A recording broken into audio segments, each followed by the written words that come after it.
عن أبي بكرة رضي الله تعالى عنه قال قال رسول الله صلى الله عليه وسلم ألا أنبئكم بأكبر الكبائر ثلاثة؟ قالوا بلى يا رسول الله. قال الإشراك بالله وعقوق الوالدين. وجلس وكان متكئا فقال ألا وقول الزور، فما زال يكررها حتى قلنا ليته سكت. صحیح بخاری۔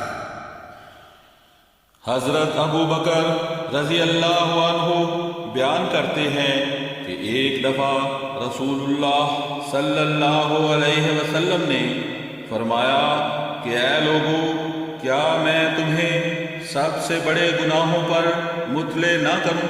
اور صحابہ کو متوجہ کرنے کے لیے آپ صلی اللہ علیہ وسلم نے یہ الفاظ 3 دفعہ دہرائے۔ صحابہ نے عرض کیا، ہاں رسول اللہ صلی اللہ علیہ وسلم، آپ ضرور ہمیں مطلع فرمائیں۔ آپ صلی اللہ علیہ وسلم نے فرمایا، تو پھر سنو کہ سب سے بڑا گناہ خدا تعالی کا شرک ہے، اور پھر دوسرے نمبر پر سب سے بڑا گناہ والدین کی نافرمانی اور ان کی خدمت کی طرف سے غفلت برتنا ہے۔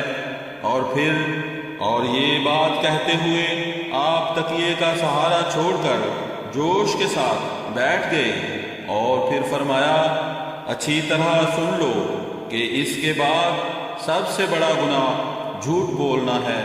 اور آپ صلی اللہ علیہ وسلم نے اپنے ان آخری الفاظ کو اتنی دفعہ دہرایا کہ ہم نے آپ صلی اللہ علیہ وسلم کی تکلیف کا خیال کرتے ہوئے دل میں کہا کہ کاش اب آپ صلی اللہ علیہ وسلم خاموش ہو جائیں اور اتنی تکلیف نہ اٹھائیں۔